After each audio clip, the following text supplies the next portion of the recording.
नमस्कार मित्रों, मैं सौरभ पांडे। आज हम बात करेंगे कल की जो हमारी बात थी कल के मेरे वीडियो में प्रधानमंत्री मोदी जी के यूएस विज़िट की। तो आज हम उसी में निरंतरता में बात करेंगे कि जो बराक हुसैन ओबामा जी का जो रिस्पॉन्स आया है कि अगर वो प्रधानमंत्री मोदी जी से मिलेंगे तो यहाँ के माइनॉरिटीज़, यहाँ के अल्पसंख्यकों की जो स्थिति है उसके बारे में बात करेंगे, उनके लिए जो हिंसा हो रही है उसके बारे में बात करेंगे। भारत एक विभाजन की ओर जा रहा है अगर इस तरह की घटनाएं होती हैं तो आप बराक जी की जो बातें हैं वो बड़ी हास्यास्पद हैं। और क्यों हास्यास्पद हैं ये मैं कुछ पॉइंट्स के माध्यम से हम अपने वीडियो में बोलूँगा। और आप अगर इसमें सहमत हों या न सहमत हों, आप अपने कमेंट्स के द्वारा उसे बता सकते हैं। तो आप अमेरिका को आप अगर आप देखिए, यूएस को, तो लास्ट 20-30 ईयर्स में उसने अपने हर राष्ट्र को अपने राष्ट्रहित का पहले ध्यान रखना चाहिए। इसको देखते हुए उसने पूरी दुनिया में वर्ल्ड ट्रेड सेंटर पर जब 2001 में हमला हुआ तो उसके बाद से उसने अफ़गानिस्तान तक अपनी फ़ौजों को 20-25 साल तक डिप्लॉय रखा। और अफ़गानिस्तान की क्या हालत करके वो वहाँ से गए हैं, इसकी जिम्मेदारी उनकी नहीं है। सीरिया में या इराक़ में जो भी हुआ, पेट्रोलियम खोज के लिए जो हुआ और चीज़ों के लिए जो हुआ, सद्दाम हुसैन वाला कांड जो हुआ, उसके लिए कौन जिम्मेदार है इस तरह की अव्यवस्था और अशांति फैलाने के लिए? Super power. तो आप बात करते हैं भारत में अल्पसंख्यकों के अत्याचार की। आप क्यों भूल जाते हैं कि आप उन चीज़ों को क्यों नहीं हाईलाइट करते जो पाकिस्तान में हो रही हैं? वही बातें होती हैं कि एक तरफ तो आप कहते हैं कि अमेरिका और इंडिया की बॉन्डिंग बहुत अच्छी हो रही है, बहुत मजबूत हो रही है। वो पूरी तरह से एक व्यावसायिक कारण ही है जिसके कारण उनकी बॉन्डिंग बन रही है। इसका उनके आपसी हितों से कोई मतलब नहीं है। आपसी हित मतलब, अब आप देखिए, जिस समय मोदी जी विज़िट करते हैं उसके पहले ही राहुल गांधी वहाँ जाते हैं। वहाँ पे तरह तरह के जो पाकिस्तान के ऑर्गेनाइजेशंस हैं उनके द्वारा जो भी सम्मेलन आयोजित होते हैं उसमें वो सम्मिलित होते हैं। उसमें बोलते हैं कि इंडिया में क्या हो रहा है, इंडिया की तरह भारत के बारे में एक तरह से गलत चीज़ें वहाँ फैलाते हैं। उसके बाद अपने ही वर्कर से ट्रक में बैठ के मिलते हैं, तो एक माहौल क्रिएट किया जाता है। अमेरिका से जितने भी सर्वे निकलते हैं, जितनी भी चीज़ें निकलती हैं, उनमें वहाँ के मीडिया तंत्र जो हैं, चाहे BBC हो, चाहे और भी जितने भी सर्वे हों, तो भारत को नाइजीरिया, सीरिया, इन सब से भी नीचे दिखाते हैं। जहाँ पे सड़कों पे गृहयुद्ध छिड़े हुए हैं उनसे भी भारत नीचे है। तो इस तरह की चीज़ें वो दिखाते हैं, परिलक्षित करते हैं अपनी चीज़ों में। और वो कहते हैं कि हम विश्व में शांति चाहते हैं।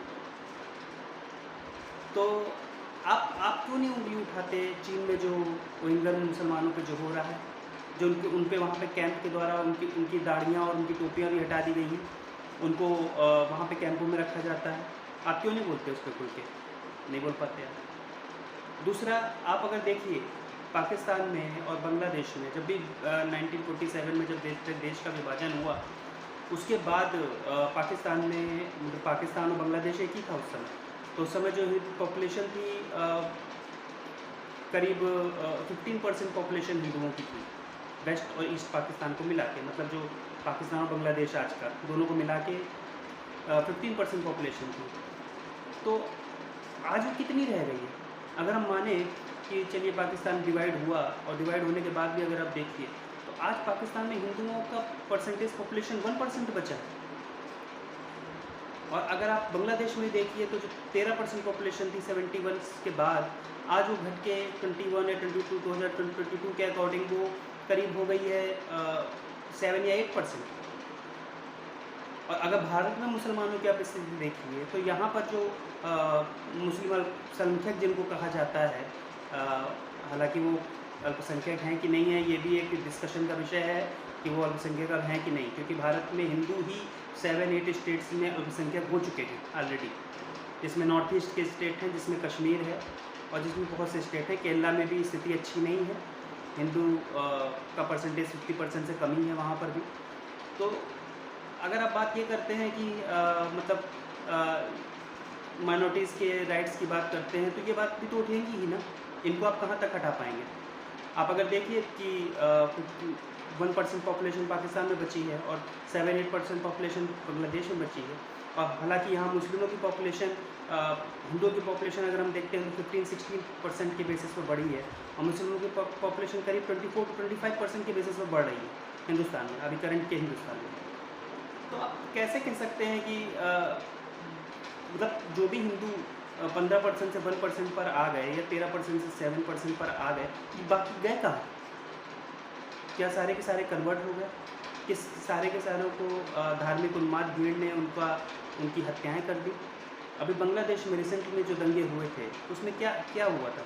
वहाँ पे दुर्गा पूजा सेलिब्रेशन, बंगाली हिंदू कम्युनिटी वहाँ बहुत सी है जो बंगाली बोलती है, और वो वहाँ पे दुर्गा पूजा को सेलिब्रेट कर रहे हैं।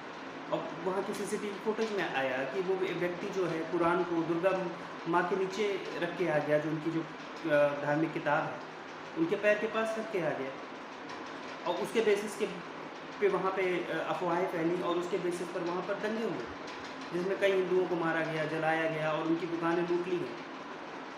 तो इस तरह की धार्मिक उन्माद, इस तरह की दंगाई सिचुएशन जो होती है, उसके बारे में कोई भी सुपर पावर या कोई ग्रुप क्यों नहीं बोलता? क्यों एक पक्षी बातें ही होती हैं? क्यों डबल स्टैंडर्ड ही होता है हर चीज़ में? तो अगर आप इस तरह की बातें करेंगे तो धार्मिक उन्मादता को ही बढ़ाएंगे।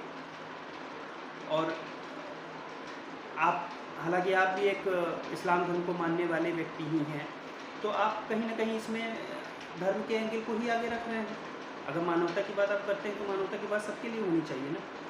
मानवता की बात अगर आप करते हैं तो मानवता की बात में ये सम्मिलित होना चाहिए कि हिंदू की पॉपुलेशन इतनी क्यों घटी, बाकी हिंदू गए कहाँ? जब इस देश आज़ाद हुआ है तो उस समय जो SC/ST कम्युनिटी थी उनको तो पाकिस्तान में, आज के पाकिस्तान में रोका गया कि हमारे यहाँ के जो कूड़े कबाड़े हैं, कचरे हैं, उनको कौन साफ करेगा? तो बाद में उनके साथ किस तरह का बर्ताव हुआ?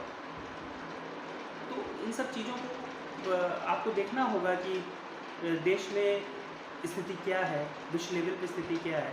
अभी रिसेंटली आज से 3-4 दिन पहले ही इटली में इस्लाम धर्म को मानने वाले कई नए युवकों का जत्था, हज़ारों का जत्था वहाँ पहुँचा है।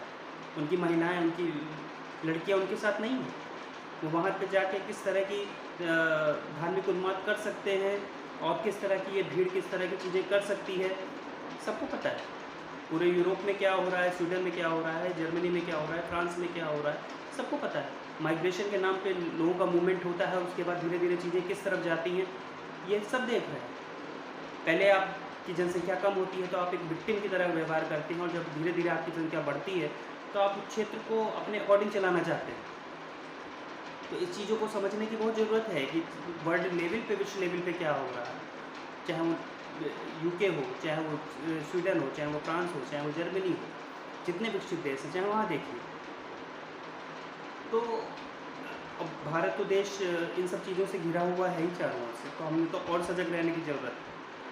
तो बेहतर होगा कि ओबामा जी को इन सब चीज़ों को देखते हुए अपने वक्तव्य क्लियर करने चाहिए। हालांकि वो सब भी अमेरिकी नीति का पार्ट है कि एक तरफ तो ये दिखाओ कि हम भारत के बहुत नज़दीक हैं, दूसरी तरफ वहाँ के मीडिया हाउस, वहाँ के और नेता ये दिखाएं कि आप किस व्यक्ति के नज़दीक जा रहे हैं। जिनकी इमेज आप हिंदूवादी नेता के रूप में दिखाते हैं पूरी दुनिया में, आप उसके नज़दीक जा रहे हैं। जो माइनॉरिटी के अगेंस्ट काम कर रहा है आप उसके अगेंस्ट जा रहे हैं। इस तरह की चीज़ों को आप दिखाते हैं। तो हम सबको इस चीज़ों में सजग रहने की ज़रूरत है, हम सबको इस चीज़ों में अवेयर रहने की ज़रूरत है, और गवर्नमेंट को भी इन सब चीज़ों में, हालांकि इसीलिए UCC बहुत ज़रूरी है। जो पॉपुलेशन, जो राइट्स हैं वो सबके लिए समान हो। पॉपुलेशन कंट्रोल बिल बहुत ज़रूरी है, जिसमें जो आबाद गति से जो भी जनसंख्या जिस एक पक्ष की बढ़ रही है उस पर नियंत्रण लगे, और वो सबके ऊपर लागू हो, ना वो हिंदू और मुस्लिम देख के नहीं, वो सबके ऊपर लागू हो। अगर कोई जनसंख्या बढ़ रही है तो देश के लिए हानिकारक ही हो रही है, क्योंकि रिसोर्सेज आपके पास लिमिटेड है और यूज़ करने वाले लोग आपके पास अनगिनत रूप से बढ़ते चले जा रहे हैं। आप चाहे आज चले जाइए, आप ट्रेन का रिजर्वेशन लेने चले जाइए, आपको रिजर्वेशन मिलना बहुत मुश्किल है। आप व्यवस्था कितनी भी अच्छी कर दें, लेकिन रिसोर्सेज तो आपके पास उतने ही है, ट्रैक तो आपके पास उतने ही है। तो ये सब चीज़ें भी समझने की ज़रूरत है कि आप रिसोर्सेज को कहाँ तक बढ़ा पाएंगे। जब चीज़ें आपके हाथों में अनकंट्रोल हो जाएंगी तब आप उनको कैसे रोक पाएंगे। इसलिए पॉपुलेशन कंट्रोल बिल सरकार को यूसीसी के साथ साथ लाना बहुत ज़रूरी है, बहुत देश के भले के लिए बहुत ज़रूरी है, यहाँ के हर नागरिक के लिए बहुत ज़रूरी है। वीडियो कैसा लगा आपको, लाइक कमेंट और शेयर करके बताइएगा, और धन्यवाद मेरे साथ जुड़ने के लिए। जय हिंद, वंदे मातरम।